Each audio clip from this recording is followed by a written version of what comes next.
Welcome to Kenton's videos. Enjoy the video. You'll start by enabling the essentials, Bluetooth, Wi-Fi, and location, because Nearby Share needs all three to find devices quickly. Once done, open Settings, go to Google, then Device Connections, and tap Nearby Share to turn it on.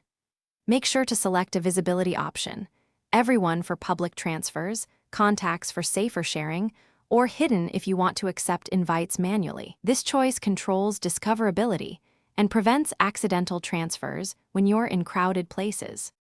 You choose the file first, photo, document, or link, then tap Share and pick Nearby Share from the share sheet. This initiates a scan for nearby devices. When the recipient's name or device appears, tap it to send the transfer request and tell the other person to accept.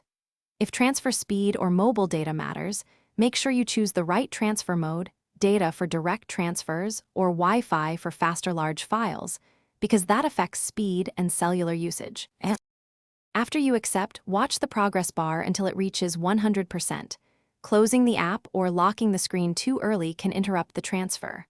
If it fails, first toggle Nearby Share off and on, then try again. Brief resets clear discovery hiccups, and you should retry within 10 to 20 seconds. Also make sure both devices are within Bluetooth range, visible to each other, and have enough battery.